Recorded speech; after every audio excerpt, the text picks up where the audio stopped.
दिल्ली एक ऐसा शहर जो कि बेहद ही खूबसूरत है, बेहद ही सुंदर है। वहाँ पर बहुत सारी इमारतें हैं, मंदिर, मस्जिद, गुरुद्वारे हैं और बहुत सारी ऐसी जगह हैं जहाँ पर हम लोग बहुत ही आराम से घूम सकते हैं। लेकिन आजकल की दिल्ली जो कि घूमने लायक क्या रहने लायक भी बिल्कुल नहीं रही है। दिल्ली एक गैस का चैम्बर बन चुकी है जहाँ पर बहुत ही ज़्यादा पोल्यूशन होता है। अब चाहे वो आपका एयर पोल्यूशन हो, साउंड पोल्यूशन हो या आपका वो वाटर पोल्यूशन हो। साउंड पोल्यूशन, दिल्ली में सबसे ज्यादा गाड़ियां अगर किसी भारत किसी राज्य में चलती हैं तो वो आपका दिल्ली है।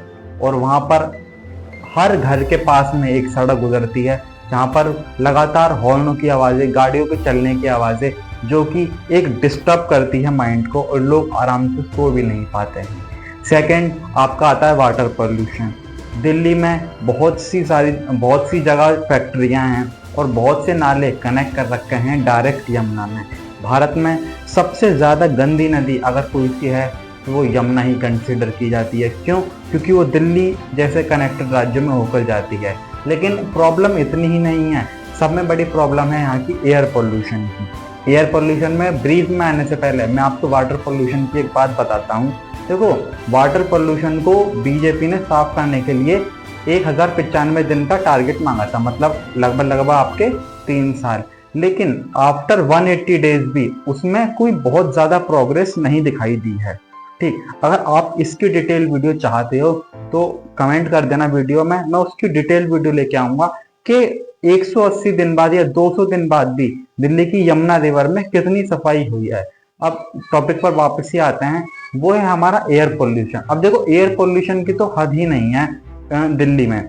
क्यों? ये किस किस तरीके से होता है। अभी भी ईवी प्रमोट करी जा रही हैं, यानी कि इलेक्ट्रॉनिक व्हीकल, लेकिन अब भी गाड़ियों का धुआं, फैक्ट्रियों से निकलने वाला धुआं, बहुत सारे जहाँ कंस्ट्रक्शन होते हैं, इंडस्ट्रियल एरिया और भी बहुत सारी जगह जहाँ से एयर पोल्यूशन होता है, जैसे कि कचड़ों के ढेर को जला देना, इस तरीके की चीजें, ये सब मिलकर दिल्ली को इतना ज्यादा पॉल्यूटेड बना रहे हैं, इतना ज्यादा पॉल्यूटेड बना रहे हैं कि सांस भी लेना वहां पर बहुत ज्यादा मुश्किल है। इसलिए वहां पर बच्चे अनहेल्थी हो जाते हैं, वो मास्क लगाकर बाहर घूमते हैं, मास्क लगाकर ही वो स्कूल जाते हैं, और बड़े बूढ़े और जवान वो अनेक प्रकार की बीमारियों से उलझ रहे हैं, जैसे अस्थमा हो गया, सांस लेने से रिलेटेड जो भी आपकी बीमारी होती है।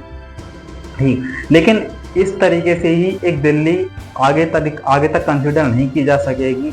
और दिल्ली के पॉल्यूशन को मिटाने के लिए क्या क्या चीजें सरकार ने की, अब उन पर भी गौर देते हैं। पहली चीज की ऑड और इवन, जिसको उन्होंने प्रूव भी करके दिखाया था कि अगर हम ऐसा करेंगे तो वहां पर एयर क्वालिटी इंडेक्स बढ़ेगा और मतलब ठीक हो जाएगा। एयर क्वालिटी इंडेक्स अभी दिल्ली का बहुत ही ज्यादा बेकार है, यानी कि सांस लेने लायक नहीं है।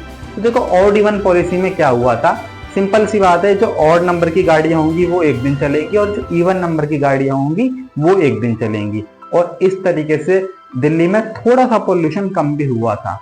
लेकिन उसके बावजूद इस रूल को खत्म कर दिया गया, क्योंकि बहुत सारे पैसेंजर्स को, ट्रैवलर्स को या टूरिस्टर्स को दिल्ली में चलने में प्रॉब्लम हो रही थी। क्योंकि दिल्ली भारत की राजधानी है और यहाँ पर डेली के आना जाना टूरिस्टर्स आते ही जाते रहते हैं, और लोगों का भी बहुत ज्यादा काम दिल्ली से इंटरकनेक्टेड एरियाज में पड़ता ही रहता है। इस वजह से ये पॉलिसी हो गई फेल। सेकेंड, दूसरी पॉलिसी जो कि बीजेपी लेकर आई है कि वो 1095 दिनों में यमुना रिवर को क्लीन कर देगी।